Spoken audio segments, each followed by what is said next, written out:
Ustedes conocen a esa persona que empieza a dar consejos de todo y pareciera que se la sabe toda, pero es el último en aplicar esos consejos.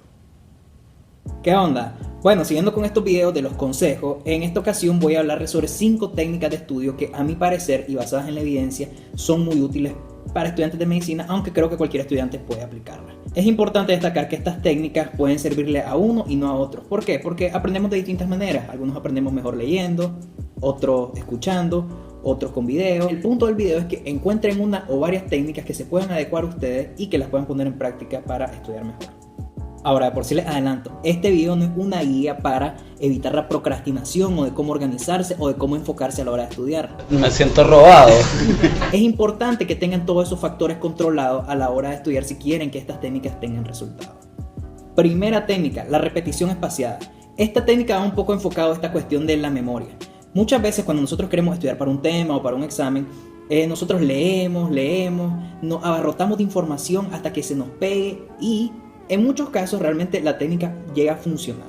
Resolvemos el examen al día siguiente. Pero pregúntense, ¿realmente aprendimos algo? Para explicarles lo que les quiero decir, vamos a hacer esta curva que se llama la curva del olvido. Como pueden ver, si nosotros revisamos un tema una vez, con el pasar del tiempo, ese recuerdo va disminuyendo y se nos olvida. Por otro lado, si repasamos con lapsos de tiempo adecuados, vamos a retener mejor esta información y la vamos a memorizar y entender mejor. ¿Por qué? Porque esa repetición estimula conexiones neuronales que después van a facilitar que nosotros recordemos mejor este tema. Sí, es por eso que realmente se saben todas las canciones de Bad Bunny, no es porque, es que a mí se me da aprenderme las letras de las canciones, no. Obviamente, si repiten la canción 3-4 veces al día por una semana, se la van a aprender y se les va a quedar. Después solo necesitan escucharla una vez a la semana y después una vez al mes e igual se la saben. Por eso mismo es que para el largo plazo es mejor que, por ejemplo, estudien 1 o 2 horas por 5 días a que quieran estudiar 8 horas de un solo. Abarrotarse de información por un tiempo prolongado no es una técnica efectiva para retener la información, que es lo que nos interesa. Un punto importante es que los intervalos sean adecuados, es decir, ni muy pronto ni muy prolongados, por así ponerlo, porque ninguno de los dos es óptimo. Entonces tienen 2 opciones: o lo organizan ustedes mismos o usan una aplicación como Anki. Anki, en pocas palabras, es una aplicación que les permite crear flashcards o usar predeterminadas para autoevaluarse. Y en base, si responden bien o no a la pregunta, la aplicación les sugiere un tiempo en el cual tienen que repasar ese tema. Es un poco tedioso, pero créanme que podría valer la pena para que hagan esto de la repetición espaciada. Segunda técnica, y creo que es la más importante, es el repaso activo. Generalmente cuando queremos estudiar un nuevo tema o para un examen, empezamos a leer, releer, vemos nuestros apuntes, los releemos, vemos o subrayamos y después repasamos lo que subrayamos y hasta ahí pues lo normal que hace todo el mundo. Pero ¿qué pasa? Eso es repaso pasivo. Es decir, ustedes no están activamente estimulando el aprendizaje a través de esas técnicas. Alden, pero me acabas de decir que si yo repaso en distintos lapsos, se me va a quedar en la memoria. Sí, dije eso. Pero les pongo un ejemplo. Si ustedes solo releen sus apuntes, ¿qué están aprendiendo? ¿Lo que dicen los apuntes o se están aprendiendo el patrón de lo que ustedes escribieron? Si a ustedes ya le alteran la pregunta y ya no es como están en sus apuntes, ahí es donde fallan. ¿Entienden el punto del repaso activo? ¿Qué significa esto? Pruébense ustedes mismos, háganse pruebas, autoevalúense, autoexplíquense los temas. Por ejemplo, terminen de leer un tema o quieren saber qué saben de un tema, agarren una hoja y escriban lo que sepan sin ver el libro y así estimulan activamente al cerebro, por así ponerlo. Es más, ese es un punto importante. Con el repaso activo ustedes se dan cuenta dónde van débiles. Mientras que si ustedes solo leen y dicen, sí hombre, ya lo leí todo, no se dan cuenta cuál es su punto débil realmente. Les pongo un ejemplo. Yo vengo y agarro un artículo de revisión y lo leo. Lo termino de leer y yo digo, sí, lo entendí. Que ustedes hayan leído el artículo y no se hayan pegado y hayan entendido todo lo que dijo, no significa que ustedes dominen el tema. A ver, repetime lo que dijo el artículo, hablame de qué habló el artículo. Igual cuando leen las presentaciones o leen el capítulo del libro, según ustedes, voy a leer hoy. No van a leer nada. Mejor testéense ustedes solos. Yo me acuerdo que antes de los exámenes yo andaba preguntándole a mis compañeros, a ver, respóndeme esto. Y de seguro decían, ¿qué jode este hijo? Pero les estaba haciendo un favor. Hagan, por ejemplo, ejercicios prácticos. ¿Cómo se aprende electrocardiograma? Ustedes no aprenden electrocardiograma agarrando un libro y diciendo, si el criterio es este. Después cuando les ponen el electrocardiograma no saben qué hacer. Punto importante, a la hora de evaluarse es importante que no lo hagan ni tan fácil ni tan brusco, por así decirlo. Alden, pero en el video anterior dijiste que hay que leer mucho. Yo no estoy diciendo que no tengan que leer o resumir, les estoy diciendo que eso lo repasen activamente. Les tengo que seguir recalcando, tienen que ser activos, no pasivos.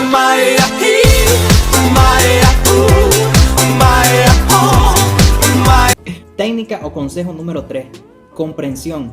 Esto más allá de una técnica es un consejo de por dónde debe ir su estudio. Es cierto, en medicina hay que aprender de memoria muchos puntos clave, signos, síntomas, porcentajes, conceptos, pero no solo se enfoquen en memorizar. Cuando estudien, intenten comprender lo que están estudiando. Un neurólogo, maestro mío, decía lo siguiente: uno aprende lo que comprende. Yo tengo pésima memoria, pero yo comprendo la medicina. Yo no le creo que tuviera pésima memoria, se sabía los porcentajes al tubo de la letra, pero tiene un punto muy importante.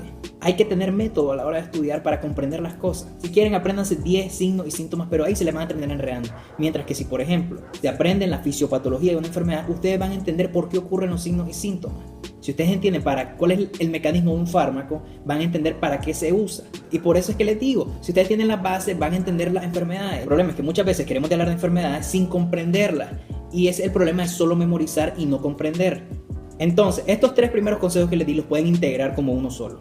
Hagan repetición espaciada con repaso activo y no solo se enfoquen en memorizar, sino en comprender lo que están estudiando. Bueno, aunque hay temas que no necesariamente los tienen que comprender al full para realmente ser un buen médico, ustedes saben a qué me refiero. Mi cuarta técnica es la técnica del pomodoro. Fue creada por Francesco Cirillo en los años 80. Consiste en una división de intervalos de tiempo para realizar una actividad determinada. Se lo voy a explicar con un ejemplo. Paso número 1. Primero escojan la actividad que van a realizar, el tema y con qué lo van a estudiar. Ejemplo, hoy quiero estudiar hipertiroidismo y lo voy a estudiar con mi Harrison. ¿Qué dicen? ¿Rifo esto? Ah, caray. Eso sí me interesa, ¿eh? Paso número 2. Ponen un temporizador con 25 minutos. Este es el tiempo estándar de esta técnica. Pasan esos 25 minutos intensivamente revisando el tema hasta que el temporizador suene. Cuando el temporizador suena, toman una pausa de 5 minutos. Eso es un pomodoro, es decir, es media hora, 25 de trabajo, 5 de descanso. Cuando ustedes realizan 4 pomodoros, que serían 2 horas, ustedes toman un descanso más prolongado, de unos 20, 30 minutos. El punto de la técnica del pomodoro es enfocarse en una sola tarea en un tiempo determinado con unos lapsos de descanso para que, por así decirlo, no se quemen. Punto importante. Por ejemplo, ¿cuánto tiempo puedo aplicar la pomodoro? Realmente como te sientas cómodo, pero generalmente con una ronda de 4 pomodoros debería estar bien en 2 horas. Lo que puedes hacer es luego intercalar con el tipo de actividad. Por ejemplo, hago un pomodoro de 1 hora de hipertiroidismo, hago un pomodoro de 1 hora para trastorno del potasio. Y así no se quema o uno se enfoca tanto en un solo tema. Ahora, esta técnica sirve si eliminan todo rastro de distracción, celulares, televisión, etc. Tienen que estar solo en un lugar donde se puedan enfocar, si no, no va a servir. Esto es un enfoque intensivo. Segundo, si ocurre una situación que no puedan postergar, pues realícenla y luego reinician el pomodoro. Pero si es una actividad que pueden posponer, pospónganla. A la hora de los descansos es bueno que se muevan del lugar. Por ejemplo, si están en su cuarto estudiando, vayan a la sala, vean un poco de agua y no lo prolonguen más de lo que es. Y mi quinta técnica es aprendan enseñando. Esto es más personal y es por esto que me gusta toda esta cuestión de la docencia. Uno aprende enseñando porque para enseñar un tema uno lo primero lo tiene que ir a leer, dominar, comprender y luego explicárselo a alguien más. Y ahí, como les digo, hacen el repaso activo. Entonces, si ustedes tienen el chance de explicarle a alguien, háganlo. Le van a hacer un bien tanto a ellos como a ustedes mismos. Y ustedes se preguntarán, ¿qué evidencia tiene todo esto? ¿Estoy hablando locurita? ¿Solo es cuestión personal? Veamos estos estudios interesantes. Veamos este estudio por Karpik y colegas en 2009. Este estudio investigó estrategias metacognitivas. Hola, ese lenguaje. Estudió básicamente las estrategias que utilizaban estudiantes universitarios y estos fueron los resultados de 177 estudiantes. Vemos que la técnica más utilizada es releer sus notas o su libro de texto y que más de la mitad la pone como su técnica de estudio principal, además de ser la más usada, es la que usan principalmente cuando tienen otras técnicas. Mientras que vemos hasta el puesto número 9 esta cuestión del repaso activo. Ahora bien, vamos a ver este otro estudio. Un estudio por Dunlowski y colegas en 2013 evaluó una serie de técnicas de aprendizaje o de estudio y estos fueron los resultados. Como pueden ver, las que son consideradas de alta utilidad son el practicar evaluándonos y la práctica espaciada, que es parecido a esta cuestión de la repetición espaciada que les mencioné al principio. Vemos que tienen una alta utilidad. Mientras que técnicas habituales como resumir, subrayar, mnemotecnia, releer suelen ser menos útiles y realmente son útiles en determinadas condiciones nada más. Algunas incluso pueden ser hasta negativas. ¿Qué nos dice esto? Que muchos estudiantes utilizan técnicas poco efectivas en comparación a las que sí realmente resultan ser efectivas. Tengan en cuenta que si quieren implementar bien estas técnicas les va a costar, va a hacer salir de su zona de confort, pero a la larga es lo que les va a traer beneficio. Entonces ya saben, toda esta cuestión ustedes agárrenlo como quieran. Hay técnicas que les sirven a uno y que les sirven a otro mejor. Si ustedes tienen otra técnica y les sirve, que ahí quédense. Es más, si ustedes no tienen problema estudiando, ni siquiera deberían estar viendo este video, pero recordemos que cada quien va a aprender de la manera que mejor le resulta, entonces no se sientan presionados a aplicar estas técnicas si no les gustan. ¿Por qué insisto en las técnicas de estudio? Porque muchas veces no está en una cuestión de nuestra capacidad, tal vez simplemente nos han enseñado a estudiar mal o estamos estudiando mal, y eso es lo que nos dificulta el aprendizaje, no necesariamente una cuestión de capacidad.